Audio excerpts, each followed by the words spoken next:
See, he too cool for school, man. You know you was in the.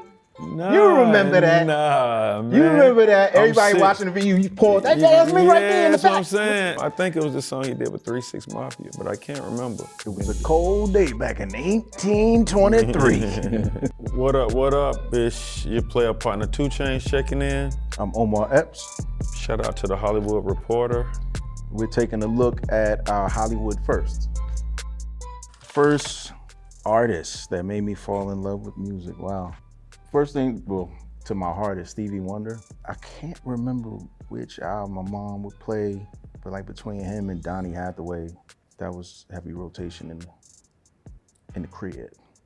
Some of the first songs that made me fall in love with music would be obviously Michael Jackson's Thriller album, and then New Edition with Mr. Telephone Man on it, and Candy Girl, and stuff like that. So my dad had a eclectic album collection, and through that, Rick James with the Red Boots. The first movie that made me want to be in movies, well, the first actor, I'm gonna start with that. Sidney Poitier was, you know, incredibly inspirational. That's my acting hero. But the first movie where it just really hit for me, I'm gonna have to say Do the Right Thing, Spike Lee. That was like it was a camera outside of where I'm from Brooklyn and everything like that. And just that, everything about that film spoke to like the core of my artistry. For me, it'd probably be Juice because my cousin played in it, and Tupac. What's up? My first feature film debut was Juice, with starring Pac and Jermaine and Khalil. Ernest Dickerson wrote and directed it, so that was a funny story. Like Pac was one of those, you know, there's different, like the frequency of human energy is such that some people walk in a room, whether they're quote unquote famous or not, they just have a certain aura, you know, and Tupac was one of those people. And he just, you know, the room just lit up. And so from when we first met, it was kind of like we went in lockstep. I'm more of a quiet, you know, reserved personality. He's more of an outgoing. So there was a natural yin and yang, but he was funny and very, there was a power that resonated from his aura that you could sense even all the way back then. You know, it was a cold winter night back in 1823 when Juice came out. The first time on the set of a music video, I was just trying to get in the video with Ludacris, because we from the same area and he was doing music before me. But I just remember just trying to get a cameo so I could obviously not even show people so people could see me on TV. So. See, he too cool for school, man. You know you was in the. You remember that? Nah, man. You remember that? Everybody watching the video, you paused. That's me right there in the back. That's what I'm saying. I think it was the song he did with 3 6 Mafia, but I can't remember.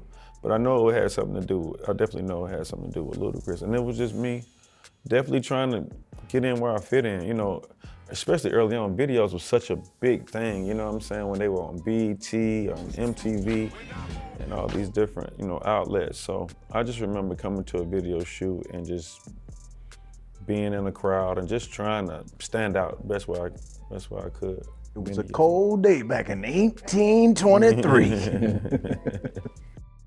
Probably Baby from Cash Money, that I think maybe made an impact because of the way he moved and was kind of making sure everyone was straight.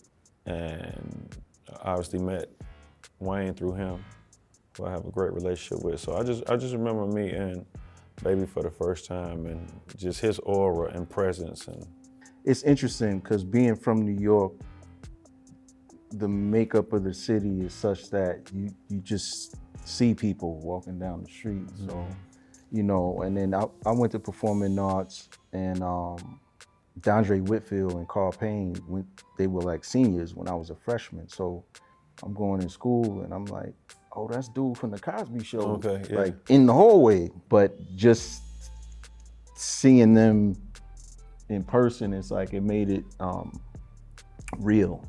It made the dream real in my mind back then. A car, man. Yeah, car, yeah.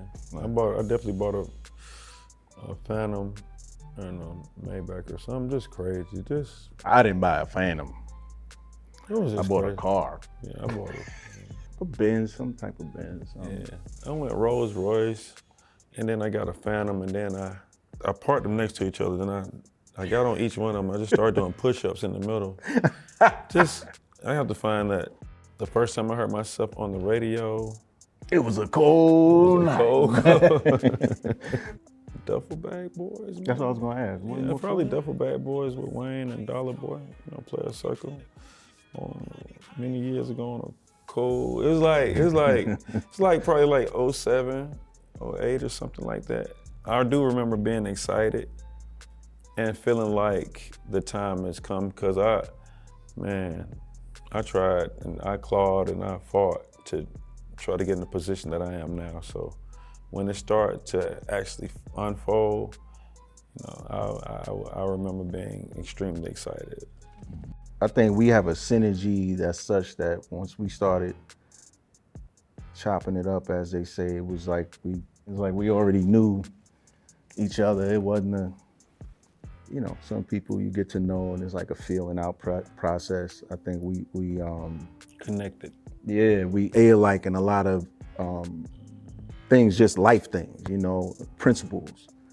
We share a lot of the same, and so it's hard for me to think of one. I think it's not about the one, it's the whole experience. It's living and breathing and being present. And us having a character in the short film that is supposed to be like this avid Atlanta Hawks fan, and I called the owners of the Hawks and asked them to try to get their blessings on using their logo, and I find out that it's kind of bigger than them, so to speak. When we get to set, the first day to shoot this film, it's at my mother-in-law's house, and it's a hawk with a broken wing in the backyard, which is, we still trying to figure out the symbolism behind that. But I remember sharing a moment about like, things are gonna be all right. Like this is gonna be a good week. Yeah. And if you look on the cover and a lot of the promo for the short film, as well as my soundtrack coming out August 1st, you'll see the hawk with the broken wing. The Red Clay soundtrack is more or less like a mood board for what Red Clay is going to be, which is going to be a series, and these titles and actually some of the concepts and material that are on these songs have to do with different episodes.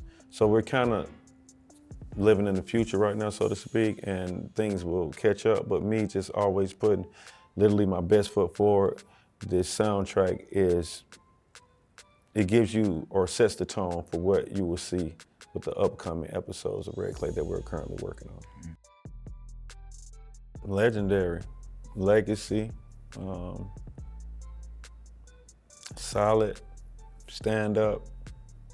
I can describe myself all in different ways all day, but you think of me, I just want you to think of somebody reliable, transparent, God-fearing. What he said. Double down on that. You will be able to see Red Clay, the short film, very soon. In the meantime, on August the 1st, you'll be able to hear the soundtrack and you can kind of picture the direction of where this is going, and I appreciate the love. Hollywood Reporter, thanks for having us. Myself, Omar Epps. 2 Chainz.